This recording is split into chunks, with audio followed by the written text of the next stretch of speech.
सो अब हम देखेंगे ट्रांसफॉर्मर्स। ट्रांसफॉर्मर एक बहुत ही अच्छा एप्लीकेशन है, हमने जब भी म्यूचुअल इंडक्शन पढ़ा उसका। देखते हैं एग्जैक्टली ट्रांसफॉर्मर क्या करता है। What do transformer do? Transformer changes AC voltage from high to लो।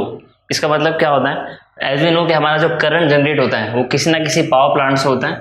तो पावर प्लांट में एग्जैक्टली क्या होता है कि आपका एक टरबाइन होता है और उस टरबाइन को हम रोटेट करते हैं by any means. For example अगर आपका हाइड्रो इलेक्ट्रिक पावर प्लांट है तो यहाँ पे पानी गिरेगा, पानी गिरने की वजह से आपका टरबाइन रोटेट होगा, इन रिटर्न आपको एसी करंट जनरेट करके देगा। अगर आपका थर्मल पावर प्लांट है तो यहाँ से आपका वो जो कोल बर्न करेंगे, हम कोल बर्न करने की वजह से आपका जो वाटर को उसको बॉईल करेंगे, वाटर को स्टीम में कन्वर्ट करेंगे। कोल के जो बर्न होने वाली हीट एनर्जी है उसको यूज़ करेंगे वाटर को स्टीम में कन्वर्ट करने, और स्टीम को हम बोम्बार्ड करेंगे इस टरबाइन के ऊपर। इसकी वजह से अगेन मेरा टरबाइन रोटेट होगा, करंट जनरेट होगा। न्यूक्लियर पावर प्लांट, आपके सारे पावर प्लांट इसी लॉजिक पे काम करते हैं, रोटेटेड टरबाइन, और टरबाइन के रोटेशन की वजह से हमको करंट जनरेट होकर मिलता है। ओके, सो इफ वी से हमारा जो भी करंट जनरेट होगा पावर स्टेशन से, now this will be very high voltage. Let's say this is a power station. So यहाँ से आपका जो करंट आएगा वो काफ़ी हाई वोल्टेज में होगा और इसको हम सेंड करते हैं सब स्टेशंस में, जहाँ से ये क्या करेगा, इस करंट के वोल्टेज को और लो करेगा। और अगर आपको ये यूज़र तक पहुँचाना है, यानी हम तक पहुँचाना है, तो इसका वोल्टेज हमको और कम करना पड़ता है। तो ये आपके घर तक आते आते इसका वोल्टेज और काफ़ी कम हो जाता है। So as you can see during this process ये वोल्टेज काफ़ी धीरे धीरे स्टेप बाय स्टेप कम किया जा रहा है। ये वोल्टेज कम करने का काम कौन करता है? Transformer. So what do transformer exactly do? Transformer changes AC voltage from high to low. It doesn't mean कि ये उल्टा नहीं कर सकता, उल्टा भी कर सकता है। आप इसको लो से हाई में भी कर सकते हो। तो आप बोलोगे लो से हाई में करने की ज़रूरत क्या है? अगर आप यहाँ से करंट वापस दे रहे हो, अब ऑब्वियसली बात है यहाँ से करंट वापस देने की ज़रूरत पड़ेगी नहीं आपको। पर मान लो, अगर मैंने एक छोटा सा घर का एग्जांपल लिया, अगर मान लो आपके सोसाइटी वाले मिलके डिसाइड करते हैं कि आपकी सोसाइटी में जितनी भी बिल्डिंग्स है सारी विंग्स मिलके सबने डिसाइड किया कि सारी बिल्डिंग्स के टॉप पे हम सोलर पैनल्स लगाएंगे। For what reason? इससे जो भी करंट जनरेट होगा हम यूज़ करेंगे हमारे पूरी सोसाइटी में। जो भी छोटी मोटी इलेक्ट्रिसिटी की रिक्वायरमेंट्स होती है, सोसाइटी के सारे बल्ब्स वगैरह जलेंगे रात को, जो छोटी ऑफिस वगैरह रहेगी वहाँ के फैंस वगैरह जलेंगे। सो इन शॉर्ट हम सोलर पैनल्स लगाएंगे उसके ऊपर और सोसाइटी की रिक्वायरमेंट्स इससे फुलफिल करेंगे। इससे होगा क्या? इससे जो करंट जनरेट होगा उसके वजह से हर एक इंसान का जो मेंटेनेंस आता है वो थोड़ा सा कम होगा, क्योंकि वो सारा करंट आप यहाँ से ले सकते हो। लेट से आपका जो करंट जनरेट हो रहा है यूजिंग दिस सोलर पैनल्स, ये हमारी रिक्वायरमेंट से ज़्यादा है, तो भी एक्स्ट्रा करंट तो मेरा वेस्ट हो जाएगा ना, राइट? लेट से हमारी रिक्वायरमेंट कुछ है x और हमारे ये पैनल जो करंट जनरेट कर रहे हैं वो x प्लस समथिंग कर रहे हैं, यानी हमारी जो भी रिक्वायरमेंट है उससे ज़्यादा कर रहे हैं। तो ये जो समथिंग है, ये जो एक्स्ट्रा करंट हम जनरेट कर रहे हैं, उसका हम क्या करेंगे? हम चाहे तो इस करंट को वापस भेज सकते हैं। That's a process. आप चाहो तो आपके नॉर्मल मीटर को चेंज करके वहाँ पे एक नेट मीटर लगा दो, जो क्या करता है, करंट आने पे मीटर के यूनिट्स बढ़ते हैं। अगर आप करंट रिटर्न देते हो, वापस देते हो, तो उसके यूनिट्स आपके कम होते हैं। ये दोनों तरफ काम करता है। पावर यूज़ करने पे आपके यूनिट्स बढ़ेंगे, पावर वापस देने पे आपके यूनिट्स कम होंगे। अब आपने जो पावर दिया वापस वो लो वोल्टेज का होगा, तो अगर इसको किसी और को देना है तो डायरेक्टली किसी और को यहाँ से दे सकता है। अगर इसको दूसरे सब स्टेशन को वापस भेजना है तो वापस आपको बीच में ट्रांसफॉर्मर यूज़ करना पड़ेगा, जिससे इसका लो जो है लो वोल्टेज से हाई वोल्टेज में कन्वर्ट हो जाएगा। तो आपका ट्रांसफॉर्मर दोनों काम कर सकता है, हाई वोल्टेज से लो वोल्टेज में कन्वर्ट कर सकता है, लो वोल्टेज से हाई वोल्टेज में कन्वर्ट कर सकता है। सो बेस्ड ऑन दिस आपके ट्रांसफॉर्मर दो टाइप्स के हो सकते हैं। First of which is step down transformer, जिसका एग्जांपल हमने देखा। स्टेप डाउन ट्रांसफॉर्मर क्या करेगा? जैसे कि आपको नाम ही सजेस्ट कर रहा है, it will convert high voltage to low voltage. और इसका उल्टा आपका जो सेकेंड टाइप होगा, that is step up transformer. Step up transformer क्या करेगा? आपका लो वोल्टेज को हाई वोल्टेज में कन्वर्ट करेगा। So far we have rough idea what exactly transformer is. Transformer आपका वोल्टेज को कन्वर्ट करता है low to high, high to low, based on our requirement. अब ये काम कैसे करता है देखेंगे, एग्जैक्टली कैसे दिखता है और किस प्रिंसिपल पे काम करता है। तो इसका वर्किंग प्रिंसिपल मैंने स्टार्टिंग में डिस्कस कर लिया था, हमने जो थोड़ी देर पहले पढ़ा, म्यूचुअल इंडक्शन, ये इसी के प्रिंसिपल पे काम करता है। So based on mutual induction हम किसी भी वोल्टेज को हाई से लो या लो से हाई में कन्वर्ट कर सकते हैं। अब देखते हैं एग्जैक्टली ये कैसे होता है, ट्रांसफॉर्मर में क्या क्या कंपोनेंट्स आते हैं, इसका कंस्ट्रक्शन क्या होता है और इसका वर्किंग कैसे होता है। सो ट्रांसफॉर्मर एग्जैक्टली क्या प्रिंसिपल पे काम करता है, अब उसका प्रिंसिपल बड़ा ही सिंपल है, चेंज इन फ्लक्स। कौन सा फ्लक्स? मैग्नेटिक फ्लक्स की बात कर रहे हैं। Change in magnetic flux lead to generation of EMF in neighbouring coil. So हम एग्जैक्टली किसकी तरफ पॉइंट कर रहे हैं, we are talking about mutual induction, जो हमने थोड़ी देर पहले देखा था। तो इसका वर्किंग प्रिंसिपल क्या है, म्यूचुअल इंडक्शन, राइट। अभी कैसे काम करता है वो भी देखेंगे। तो मैंने यहाँ पे एक सॉलिड आयन का कोर लिया है। अब इस कॉइल के एक एंड पे मैंने कुछ कॉइल्स रखे with some number of turns, और दूसरे एंड पे मैंने कॉइल लिया जिसके नंबर ऑफ टर्न्स थोड़े से अलग हैं, कंपैरेटिवली ज़्यादा टर्न्स दिख रहे हैं हमको यहाँ पे। अब जब हम दोनों के थ्रू करंट पास करेंगे, अगर मान लो सिर्फ एक के थ्रू भी करते हैं, लेट्स से यहाँ से करंट पास करते हैं, तो यहाँ से करंट पास होगा जिसकी वजह से आपका मैग्नेटिक फ्लक्स चेंज होगा, करंट 0 से समथिंग तक पहुंचेगा, मैग्नेटिक फ्लक्स चेंज होगा, तो उसके वजह से क्या होगा, इंड्यूस्ड ईएमएफ जनरेट होगा। अब यही फ्लक्स इसको भी फील होगा, राइट, इसको फील होगा, बट यहाँ पे नंबर ऑफ टर्न्स आपके कंपैरेटिवली अलग है। तो इसका कंस्ट्रक्शन काफ़ी ईजी है। आपको एक आयन का कोर लेना है, आपको दोनों साइड पे उस पर कॉइलिंग्स लगानी है, आप वायर लेके उस पर कॉइल्स बनानी है। तो आपका जो पहला कॉइल, इसको मैं बोलता हूँ primary coil,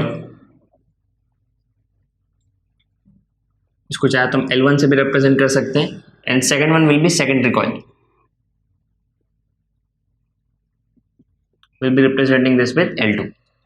so L1 and L2 हमारे पास है। अब इसका वर्किंग क्या है, वर्किंग बड़ा ही सिंपल है, म्यूचुअल इंडक्शन। एक कॉइल से आप करंट पास करो, करंट पास करोगे करंट चेंज होगा, करंट चेंज होगा यानी 0 से लेकर जब मैक्सिमम करंट तक पहुंचेगा, during this change in current आपको क्या देखने मिलेगा, चेंज इन मैग्नेटिक फ्लक्स। अब ये मैग्नेटिक फ्लक्स दोनों कॉइल के लिए चेंज होगा क्योंकि ये एक मेटल के कोर से कनेक्टेड है, विच मीन्स जो इंड्यूस्ड ईएमएफ होगा वो यहाँ के लिए भी सेम होगा, यहाँ से एक इंड्यूस्ड ईएमएफ जनरेट होगा जिसकी वजह से यहाँ पे मैग्नेटिक फील्ड चेंज होगा और इन रिटर्न यहाँ पे भी करंट इंड्यूस होगा। तो ड्यूरिंग द टाइम जब आप करंट चेंज कर रहे हो, आपको मतलब किससे करंट कितने टाइम के लिए चेंज हो रहा है, एक बार आपका करंट अगर मैक्सिमम हो गया उसके बाद आपको यहाँ पे करंट इंड्यूस्ड ईएमएफ नहीं मिलेगा। तो ये करंट कंटिन्यूसली चेंज होते रहना चाहिए ना। इसके लिए हम क्या कर सकते हैं, इसके लिए हम इसको एसी सर्किट से कनेक्ट कर, इसको एसी सर्किट बना देते हैं, एसी सोर्स से कनेक्ट कर देते हैं। Now as we know that AC is continuously fluctuating current, continuously alternate करते रहता है, कभी पॉजिटिव कभी नेगेटिव, करंट का डायरेक्शन हमेशा चेंज होते रहता है। तो यहाँ पे करंट हमेशा के लिए चेंज होते रहेगा, और जब जब करंट चेंज होगा आपका फ्लक्स चेंज होगा, due to change in flux आपको यहाँ पे ईएमएफ जनरेट होकर मिलेगा। ईएमएफ कौन सा होगा, आपका म्यूचुअल इंडक्शन का ईएमएफ। सो यही मेरा वर्किंग प्रिंसिपल है। अब इसमें एक चीज आपने नोटिस कर ली होगी ऑलरेडी कि नंबर ऑफ टर्न्स दोनों कॉइल के सेम नहीं है। अब हमको पता है कि जो ईएमएफ जनरेट होगा, लेट्स से प्राइमरी कॉइल के लिए जो ईएमएफ होगा, ईपी से रिप्रेजेंट करता है इसको, ये मेरा किस पे डिपेंड करेगा, चेंज इन फ्लक्स पे, प्राइमरी कॉइल का जो फ्लक्स चेंज होगा। But apart from that it will also depend on number of turns of primary coil. Same goes with secondary coil, EMF induced in secondary coil will depend on change in flux, but it will also depend in number of turns in secondary coil। यानी अगर आपके number of turn ज़्यादा है तो आपको EMF ज़्यादा मिलेगा, अगर आपके नंबर ऑफ टर्न्स कम है तो आपको EMF कम मिलेगा। This is very obvious. So अगर हम यहाँ पे कम कॉइल, एक ऐसा कॉइल लेते हैं इसके नंबर ऑफ टर्न्स कम है, उससे थोड़ा सा करंट पास करे और वो सेम चेंज इन फ्लक्स एक दूसरी कॉइल को फील करवाए जिसके नंबर ऑफ टर्न ज़्यादा है, तो आपको यहाँ पे वोल्टेज ज़्यादा जनरेट होकर मिलेगा, यहाँ पे वोल्टेज आपको कम मिलेगा। तो मैंने इनडायरेक्टली क्या किया, कम वोल्टेज से ज़्यादा वोल्टेज जनरेट किया। That means this is case of step up transformer, जिसमें हम वोल्टेज को बढ़ाएंगे। हमने लो वोल्टेज को हाई वोल्टेज में कन्वर्ट किया। अब अगर मुझे इसको उल्टा वर्क कराना है, दैट मीन्स मुझे इसको स्टेप डाउन करना है। मान लो किसी सब स्टेशन से हमारे यूजर तक पहुंच रहा है पावर, तो वोल्टेज को कम करना पड़ेगा। ये कैसे करेंगे, सिंपल, चेंज कर दो, यहाँ पे इसको एसी से कनेक्ट कर दो, तो इसमें आपका क्या होगा, इसमें आपका change in current, change in flux, change in flux इसमें होगा तो change in flux neighbouring coil में होगा। अब यहाँ पे नंबर ऑफ टर्न्स कम है क्योंकि, तो यहाँ पे आपको जितना वोल्टेज यहाँ मिल रहा है उतना वोल्टेज यहाँ पे नहीं मिलेगा। Why is that so, because इस केस में आपके नंबर ऑफ टर्न्स यहाँ पे कम है और आपका ईएमएफ जनरेट होता है वो दोनों पे डिपेंड करता है। Even the flux is same for both, but still आपके नंबर ऑफ टर्न्स दोनों के अलग अलग है, विच मीन्स यहाँ पे आपका ईएमएफ कम जनरेट होगा। And what exactly is EMF? EMF is voltage. तो मैंने यहाँ पे एसी वोल्टेज को चेंज कर दिया हाई से लेके लो तक, which mean this is my step down transformer. So EMF in दोनों पे डिपेंड करेगा, फ्लक्स पे और आपके नंबर ऑफ टर्न्स पे। So from this two equation we can also conclude that EP upon ES is equal to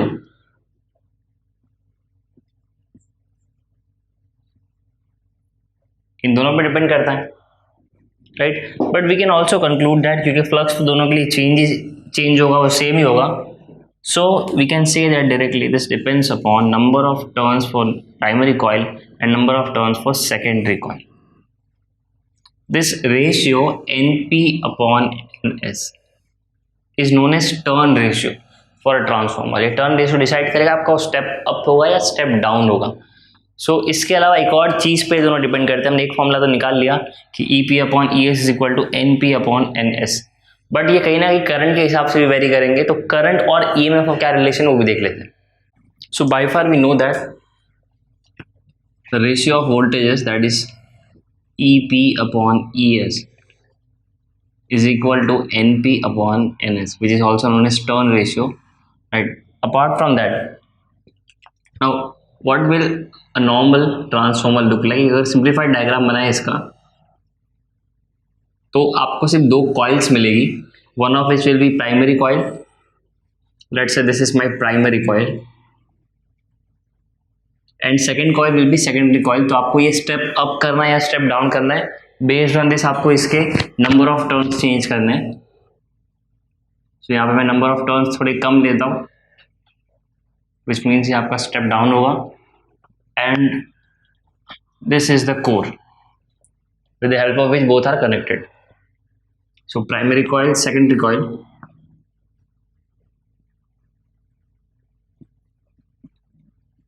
now for an ideal transformer, input power should be equal to output power. I repeat, for an ideal transformer, real practical में आप देखा जाए तो आपको power आपको पूरा उतना नहीं मिलेगा, इनपुट और आउटपुट कहीं ना कहीं पावर आपका वेस्ट होगा थोड़ा बहुत। So input power should be equal to output power. Now what exactly is power? हमको पता है कि पावर के लिए फॉर्मूला है, वर्क अपॉन टाइम भी ले सकते हैं हम पावर को, बट यहाँ पे हम पावर को लेंगे वोल्टेज इंटू करंट, राइट। वापस वर्क अपॉन टाइम से ये कहीं ना कहीं ड्राइव किया, क्योंकि मेरा वर्क अपॉन टाइम, वर्क क्या होता है? Force into displacement upon time. So force क्या होगा आपका? इलेक्ट्रोमोटिव फोर्स, जिसके वजह से आपके EMF मूव करेंगे, राइट। तो इसको मैं फोर्स को ले सकता हूँ EMF, इलेक्ट्रोमोटिव फोर्स। डिस्प्लेसमेंट, क्या डिस्प्लेस होगा? आपका चार्ज डिस्प्लेस होगा, तो मैं डिस्प्लेसमेंट की जगह यहाँ पे चार्ज देता हूँ upon time. Now as we know E, इसको अगर मैं ऐसे लिखूँ Q/T, Q/T क्या होता है आपका? करंट होता है, चार्ज अपॉन टाइम। सो वापस मैंने उसी फॉर्म में ला दिया उसको, E इंटू आई और V into I, which are one in the same. तो हम डायरेक्ट यही फॉर्मूला लेते हैं, power is equal to V into I. अब हमने यहाँ पे EMF को E से रिप्रेजेंट किया और I को स्मॉल i से रिप्रेजेंट किया, जैसे कि अब तो आगे तक करते आ रहे हैं, तो वही हम आगे फॉलो करेंगे। Power is equal to E into I. अब इनपुट पावर के लिए क्या होगा? इनपुट पावर के लिए आपका जो EMF होगा वो प्राइमरी कॉइल पे डिपेंड करेगा, यानी इस पे कितने नंबर ऑफ टर्न्स है, इसको मैं EP से रिप्रेजेंट करता हूँ और रेस्पेक्टिव करंट को IP से रिप्रेजेंट करता हूँ। तो आउटपुट पावर के लिए इसको हम रिप्रेजेंट करेंगे ES और IS। This is for ideal transformer. So if EP/IP is equal to ES/IS, अगर मैं EP अपॉन ES का एक रेशियो लूँ तो कितना मिलेगा? ES ये साइड आ जाएगा, IP वो साइड जाएगा, which means this will B IS upon IP. So EP by ES is equal to IS upon IP, but EP by ES is also equal to NP upon NS, which means EP by ES, that is voltage in primary coil by voltage in secondary coil, is equal to ratio of number of turns in primary to secondary, which is also equal to current in secondary and current in primary, इन दोनों का ratio. सो यहाँ से मुझे एक और formula मिलता है, तो ये तीनों को मैं एक साथ लिखता हूँ। We can use this formula as per requirement. So let summarize, एक बार सम अप करते हैं, अब तक जो देखा उसको। तो आपका जो ट्रांसफॉर्मर होता है वो डिपेंड करता है कि आप कितने नंबर ऑफ टर्न्स कनेक्ट करते हो। ट्रांसफॉर्मर क्या होता है एग्जैक्टली, एक प्राइमरी कॉइल, एक सेकेंडरी कॉइल, उसको हमें कोर से कनेक्ट करते हैं। अब कहाँ पे कितने टर्न्स है उसके ऊपर डिपेंड करेगा आपका वो स्टेप अप है या स्टेप डाउन है। तो हमें कंडीशन देखते हैं, जैसे हम डायरेक्टली देख के जज कर सकते हैं whether transformer is step up और step down. But before having look at that, हम एक पहले वीडियो देख लेते हैं जिससे आपको और क्लियर हो जाएगा कि एग्जैक्टली ट्रांसफॉर्मर कैसा दिखता है और कैसे काम करता है। सो आई होप आपका थोड़ा विजन और क्लियर हुआ रहेगा, आपको कॉन्सेप्चुलाइज करना उसको थोड़ा और ईजी पड़ा रहेगा इस वीडियो से। सो जैसे कि हमने देखा कि आपका स्टेप अप ट्रांसफॉर्मर और स्टेप डाउन ट्रांसफॉर्मर दोनों में डिफरेंस इतना होता है कि नंबर ऑफ टर्न्स कितने हैं आपके कॉइल पे, राइट। सो हम एक जनरल थंब रूल बनाते हैं, फिर इसके बेसिस पे हम डायरेक्टली जज कर सकते हैं वेदर आपका ट्रांसफॉर्मर स्टेप अप है या स्टेप डाउन है। सिंपली हम यहाँ से देख सकते हैं, अगर आपका number of turns for a coil in primary coil और number of turns in secondary coil, इन दोनों के बीच रिलेशन कुछ ऐसा है कि प्राइमरी कॉइल के नंबर ऑफ टर्न्स ज़्यादा है, सेकेंडरी कॉइल के नंबर ऑफ टर्न्स है, तो हम सिंपली इसे कंक्लूड कर सकते हैं कि आपका जो ट्रांसफॉर्मर है वो कौन सा होगा, that will be step down transformer. जैसे कि ये वाला केस है, देखो प्राइमरी कॉइल में नंबर ऑफ टर्न्स ज़्यादा है, सेकेंडरी कॉइल में नंबर ऑफ टर्न्स कम है, यानी आपका हाई वोल्टेज से लो वोल्टेज में कन्वर्ट होगा। अगर इसका उल्टा है, that is number of turns in secondary is more than number of turns in primary, this means that the transformer will be a step down transformer, step up transformer, यानी इस case में आपका voltage जो होगा वो बढ़ेगा, कम से ज़्यादा होगा। So this is general condition जिसके बेसिस पे आप जज कर सकते हो whether a transformer is step up or step down।